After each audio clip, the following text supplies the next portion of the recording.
totalmente descompensada, por que essa pessoa continua indo? Simplesmente porque está dando resultado.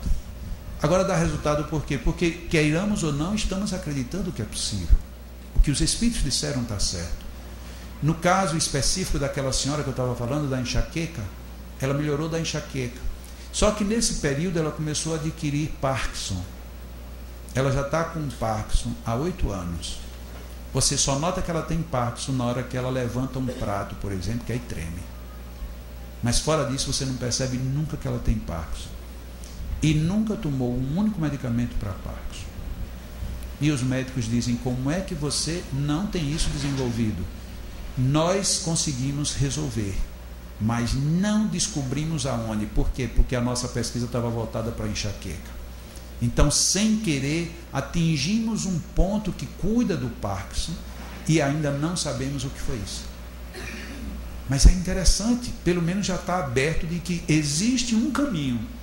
Nós sabemos já sim algumas coisas, mas aí já são as especialidades, isso não é para qualquer passista, são aqueles que já conseguem trabalhar entrando fluidicamente a partir dos ouvidos, dos canais auditivos, e é extremamente delicado, mas com resultados impressionantes. Nisso a gente ainda vai falar. É preciso, estou adiantando isso, só porque ou a gente acredita nesses espíritos, nesses aqui, ou a gente vai acreditar nesses espíritos que está dizendo, os espíritos fazem tudo, e eu digo, fazem não. Eles fazem tudo que é da alçada deles, da nossa, ou fazemos nós, ou fica tudo elas por elas. Eles não fazem tudo. E a gente tem muito essa situação, e nossa casa espírita está cheia disso. Todo passo é igual. Ah, é? Todo passo é igual? É. Então eu posso escolher quem me aplica o passe. Não, não pode. Bom, mas se todo é igual, eu posso escolher o mais igual e o menos igual. Porque para quem diz que todo passo é igual, vale a teoria dele, mas para quem recebe o todo igual, não é igual não. Porque você olha assim, nossa, olha quem que vai me aplicar o passe, Jesus me proteja. Mas por que isso? Não é tudo igual? Por que então, se são todos iguais e a gente não quer aquele igual daquela pessoa e prefere o igual daquela outra? Porque não são todos iguais, não tem como serem iguais. Mas aí a gente começa a criar padrões, ritmos, cadências sem uma lógica, sem atinar para a própria natureza. A natureza tem os seus princípios. Na hora que a gente não observa isso, a gente perde os princípios. Vamos em frente. Há algum tempo, isso aqui é mais uma brincadeira, mas o que vale mesmo é o que vem depois. Eu estava em Salvador, na Bahia, e aí eu resolvi brincar lá com o público. Eu disse, vocês sabem o que é isso aí? É um feiticeiro. Pois é, eu estou colocando isso aí porque eu sou um feiticeiro. E já viu, né? O público era um público de 450, 500 pessoas. Imagina, o baiano, ele já... O baiano, basta você fazer ele já responde. Não sabe quem chamou, mas ele já está gritando. Então, para alguém dizer um negócio desse, é brincadeira. E aí eu ainda disse mais, eu sou um feiticeiro e eu ainda tenho o meu número, é o 555. E que eu não sou o 666 porque eu não sou a besta fera, né? E aí o presidente que tinha me convidado estava sentado assim bem à frente, ele olhou para mim, baixou a cabeça como quem diz, meu Deus, se isso no meio espírita é a primeira vez que eu estou me rebelando. Eu sou feiticeiro. E olhava assim para ele. E eu sou um feiticeiro espírita, o meu número é o 555. E olhava para ele, teve uma senhorinha que fez assim, eu sabia. É porque depois de falar essas coisas todas, esse cara só pode ser maluco mesmo. E aí, tá ali o meu número, eu sou feiticeiro 555, e aí quando eu disse que era feiticeiro espírita, aí apertei a próxima tecla, aí o pessoal começou a entender o que era que eu queria dizer. Livro dos Espíritos, questão 555. Que sentido se deve dar ao qualificativo de feiticeiro? Foi a pergunta de Allan Kardec aos espíritos. E a resposta foi esta aqui. Aqueles a quem chamais feiticeiros são pessoas que, quando de boa fé, eu, sem qualquer falsa modéstia, sou um homem de boa fé. gozam de certas faculdades, como sejam a força magnética, eu tenho porque eu sou magnetizador desde menino, ou a dupla vista, e eu tenho dupla vista, então não é nem eu, para mim é eu tenho boa fé, eu tenho magnetismo e tenho dupla vista, portanto eu sou feiticeiro espírita, de acordo com a codificação, de acordo com a questão 555 do Livro dos Espíritos. Mas nós lemos as coisas de uma forma tão fechada que a gente não vê isso. E aí então ele vai, aí tem a primeira colocação, força magnética. Quer dizer, uma pessoa de boa fé com força magnética, ela é considerada feiticeira porque ela faz coisas que são de admirar. E aí ele falou uma outra coisa chamada dupla vista. Dupla vista, dupla vista. E aí nós ficamos, dupla vista é um fenômeno que Allan Kardec estudou e que está lá no Livro dos Espíritos, e que a dupla vista, você sabe o que é a dupla vista? Pois é, a dupla vista é a dupla vista. Simples assim. Sim, mas o que é mesmo a dupla vista? A dupla vista é a dupla vista. E onde é que está essa dupla vista que eu não vi? No Livro dos Espíritos. Não é nem na revista, está lá no Livro dos Espíritos. E a gente não entende o que é a dupla vista, porque muitas vezes quando alguém quer definir dupla vista, diz que é ou vidência ou clarividência, e nem é uma coisa nem outra. Dupla vista é uma visão profunda. Em que sentido? Em vários sentidos. Quando eu estou olhando uma pessoa e vejo algo nela que não está aparente, isso já pode ser um princípio de dupla vista. Quando eu estou conversando com a pessoa e a pessoa vai falando e eu vou sabendo antecipadamente tudo que ela vai dizer, do jeito que ela vai dizer, pontuação, entonação, isso é dupla vista. Quando eu percebo ocorrências que estão prestes a acontecer e que absolutamente nada, e não veio nem de espírito, nem de coisa nenhuma, de repente eu disse, nossa, vai acontecer isso. Aí acontece, isso é dupla vista. Quando eu me aproximo de uma pessoa e digo, você está com dor de cabeça? A pessoa diz, como é que você sabe? Isso é dupla vista. E Allan Kardec sugeriu que nós estudássemos a dupla vista. E o que é que nós espíritas fizemos? Pega a dupla vista e joga fora. Descartamos a dupla vista. Ninguém estuda a dupla vista, ninguém pratica a dupla vista. Não existe nenhum livro espírita, nenhum, que tenha estudado a dupla vista. Nenhum.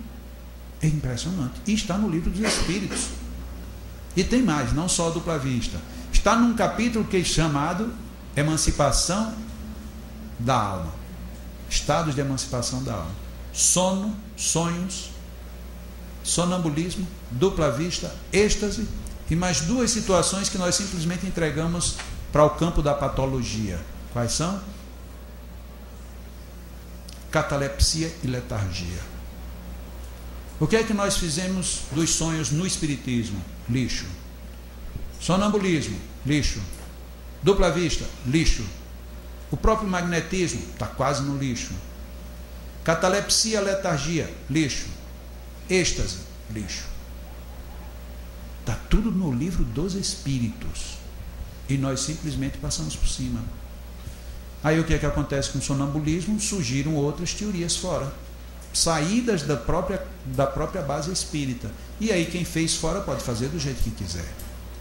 E aí, sem entrar no mérito, só duas que são muito visíveis: projeciologia de Valdo Vieira, é uma derivação do sonambulismo que nós não estudamos, e a apometria de Dr. Lacerda é outra derivação do sonambulismo que nós não estudamos. Qual é a culpa? É nossa, que temos em Allan Kardec a base para estudar o sonambulismo e não estudamos.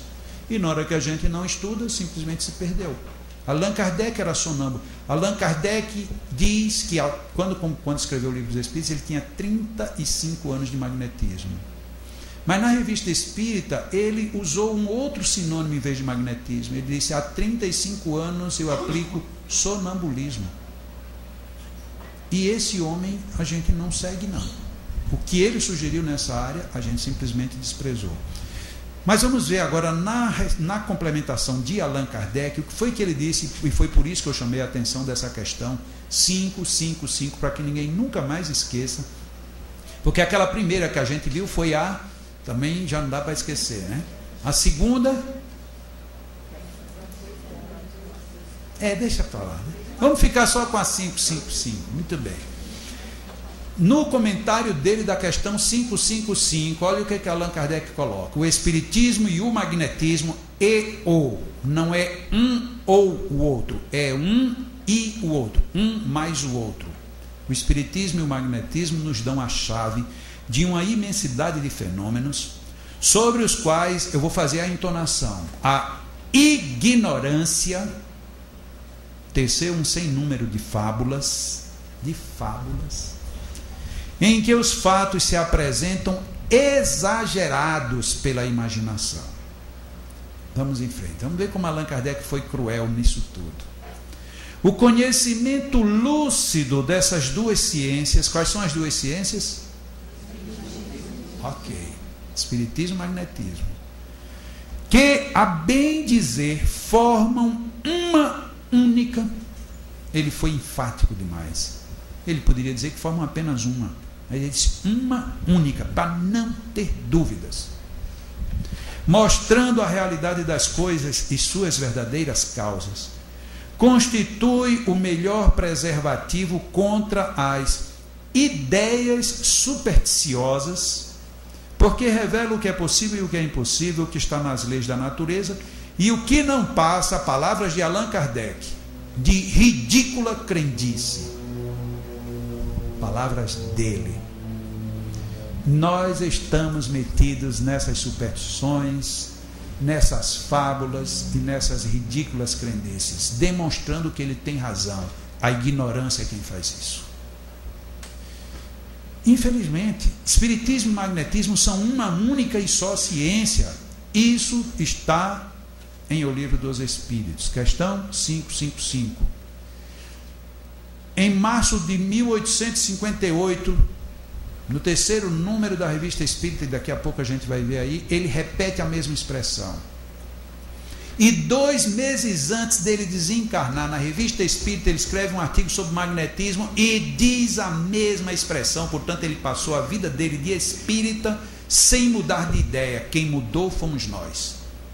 Nós mudamos a ideia dele, porque ele, há 2 meses de desencarnar, ele escreve um artigo e volta a dizer que espiritismo e magnetismo são uma única ciência.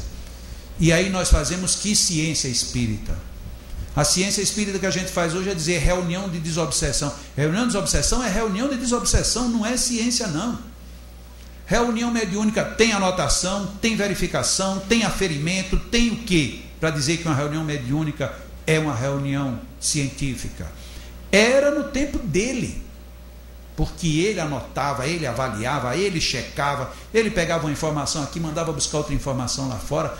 A gente, se nós fizermos isso com um companheiro de reunião de desobsessão, olha, você está dizendo que está incorporando tal espírito, mas eu não acredito que seja. Acabou a amizade, acabou o espiritismo, acaba tudo na hora. Não vamos muito longe, vamos ficar muito perto. Ainda que nós não tivéssemos